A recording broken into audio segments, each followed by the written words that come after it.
USS Gerrard Ford में सैनिकों ने खुद ही आग लगाई। तो क्या ईरान युद्ध से भाग रही है ट्रंप की सेना? आखिरकार इन सब मसलों पर चीन क्यों खुश हो रहा है? नमस्कार, आप देख रहे हैं न्यूज 18 का डिजिटल प्लेटफॉर्म। मैं हूं आपके साथ श्रुति श्रीवास्तव। ईरान युद्ध के बीच अमेरिका के सबसे ताकतवर aircraft carrier USS Gerald R Ford पर लगी आग ने उसकी कमजोरियां उजागर कर दी हैं। 30 घंटे तक आग बुझ नहीं पाई और 600 से ज्यादा नाविकों को फर्श पर सोना पड़ा। विशेषज्ञों ने इसे फायर कंट्रोल और ट्रेनिंग की कमी बताया है। लंबी तैनाती से थकान भी बड़ा कारण मानी जा रही है। चलिए विस्तार से समझाते हैं आपको। ईरान के साथ जारी युद्ध के बीच अमेरिका के सबसे ताकतवर aircraft carrier USS Gerald R Ford की पोल खुलती हुई नजर आ रही है।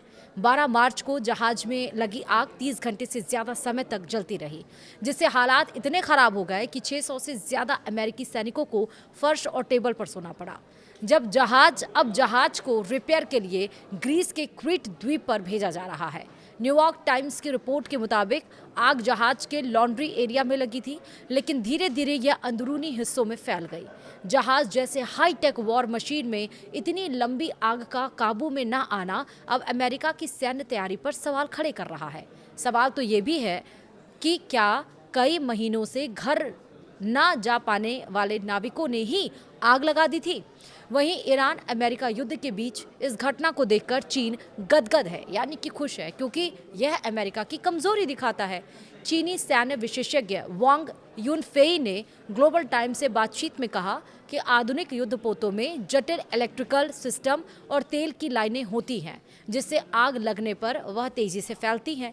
लेकिन उन्होंने साफ कहा है कि अगर आग को जल्दी काबू में नहीं किया जा सका तो यह संकेत है कि या तो ऑटोमेटिक फायर सिस्टम ठीक से काम नहीं कर पाया या फिर प्रतिक्रिया में देरी हुई।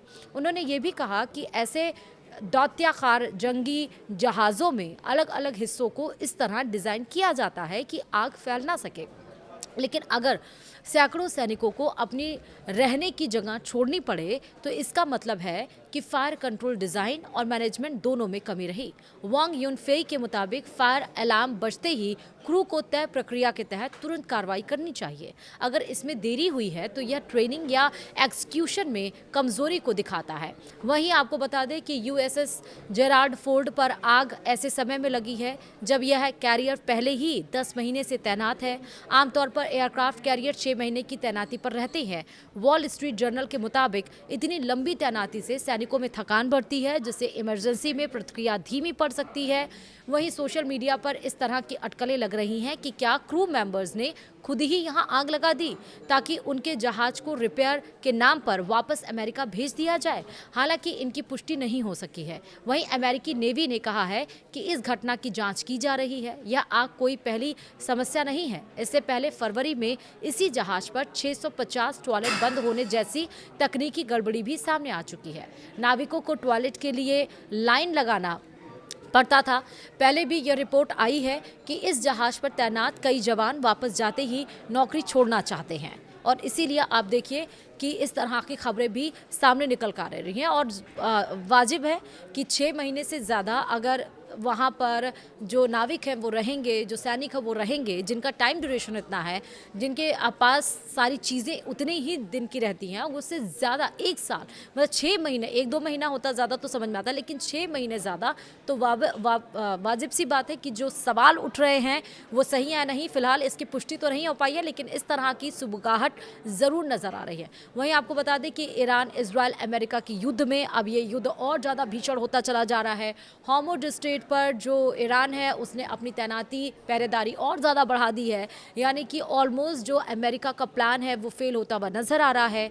इजराइल के हमले के बाद से जिस तरह से गैस तेल टैंक पर ईरान के हमला किया गया है, जिसकी खुद एक तरह से कहते हैं कि अमेरिका ने निंदा की है। अमेरिका ने कहा कि इजराइल के इस अटैक के बारे में मुझे नहीं पता था। फ्रांस ने भी कहा है कि ऐसा नहीं करना चाहिए। उसके बाद से ईरान ने भी रिटेलिएट किया, यानी कि उस एनर्जी टैंक पर यहाँ पर इजराइल के हमला किया गया है। तो अब ये मानिए कि अब ये जो एंगल है जांच का, वो अब जो वॉर का जो एंगल है वो गैस टैंक पे, वो ऑयल टैंक पर, वो एनर्जी टैंक पर जा रहा है। यानी कि आने वाले दिनों में जो गैस है वो और महंगी हो सकती है। यहाँ तक कि यूरोप में 30% तक जो गैस की कीमत है वो बढ़ गई, यानी कि 50% गैस की कीमतों में यहाँ पर बढ़ोतरी हुई है यूरोप में आप सोचिए कि अब गैस की कीमतें और बढ़ जाएंगी, तेल की कीमतें और बढ़ जाएंगी और साथ ही साथ जो बिजली दर होगा वो और बढ़ जाएगा और ये ग्लोबल इफेक्ट दिखेगा। ये सिर्फ ऐसा नहीं कि ईरान, इजराइल, अमेरिका में, ये ग्लोबली इफेक्ट दिखने वाला है। इसलिए अब लड़ाई यहाँ पर बंद होनी चाहिए, क्योंकि न सिर्फ यहाँ पर सैनिक परेशान हो रहे हैं बल्कि आप देखिए कि हर जगह से परेशानी का आलम खड़ा हो रहा है।